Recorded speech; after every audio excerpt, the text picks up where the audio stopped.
বাঙালি অংশের মানুষজন আধুনিক যুগে চলে এলেও যুগ যুগ ধরেই দেবী দশভুজার আরাধনা চলছে নিজস্ব গতিতে। দেবী দুর্গার আরাধনা মানেই ঢাক, আর ঢাক ছাড়া যেন দুর্গাপুজো ফিকে। তবে বলতে দ্বিধে নেই, এই সময়ের মধ্যে বাকি আর 5টা ক্ষেত্রের মতো দুর্গাপুজোর আয়োজন থেকে শুরু করে বিভিন্ন ধর্মীয় আয়োজনেও ব্যাপকভাবে আধুনিকতার সংযোজন পরিলক্ষিত হচ্ছে। কিন্তু আধুনিক যুগের সঙ্গে তাল মিলিয়ে সবকিছু বদলালেও বদলায়নি ঢাকের কদর।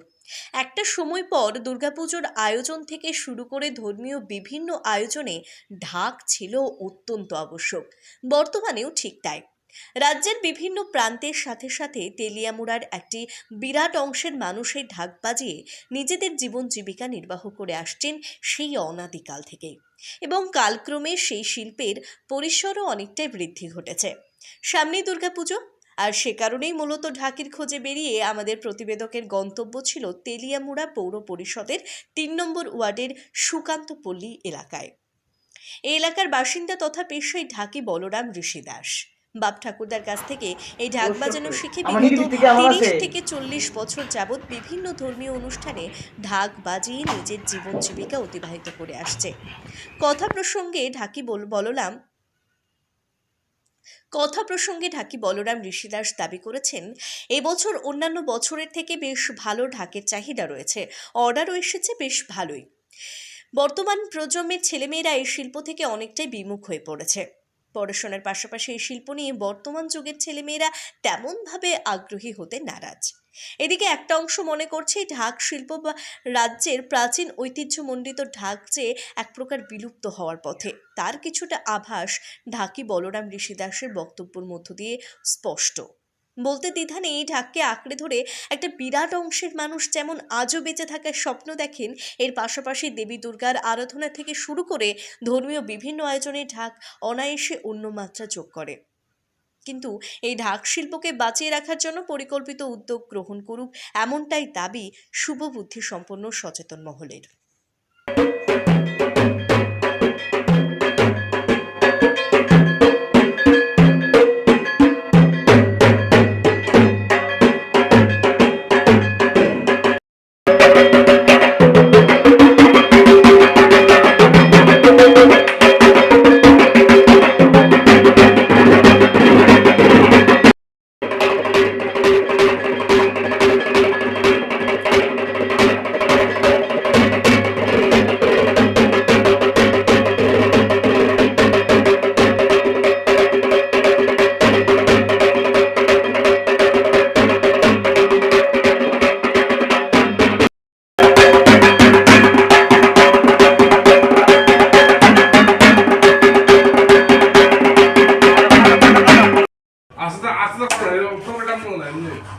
না টান তো দন লাগবো পরে পরে পরে সময় আছে বহু।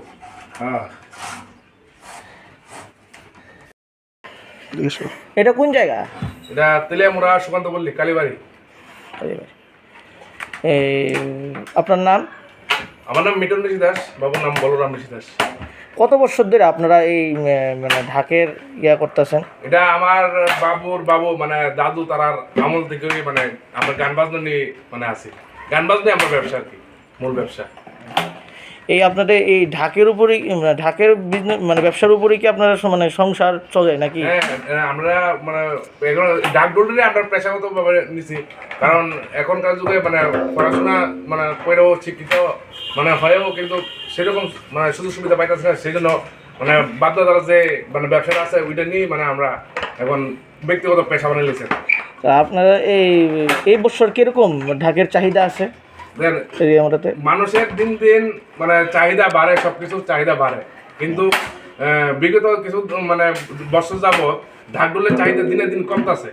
ঢাকডোলের চাহিদা মানে সেরকম মানে নাই, আর প্লাস যারা মানে বাদ্যবাদনের সঙ্গে জড়িত তারা মানে দিনে দিন খুব অসহায় হয়ে পড়তেছে, কারণ এখন দিনে বিভিন্ন ধরনের ডিজে বিভিন্ন ধরনের বক্স দিয়ে মানে তারা মানে পূজা মণ্ডপের মধ্যে এগুলো বাজে, যার লিগে মানে ঢাকের চাহিদা খুব কম। আপনার কি মানে অন্যান্য বছর তো মানে যে ধরনের আপনার ঢাকের যে বায়না পান বা যে টাকা পান মানে এখন কি মানে তুলনামূলক কি কম পাইতেছেন নাকি? হ্যাঁ হ্যাঁ অনেক অনেক কম। যে জায়গাতে 20,000 25,000 সে জায়গায় 10,000 12,000, হাইয়েস্ট গেলে 15,000, এর বেশি হয় না।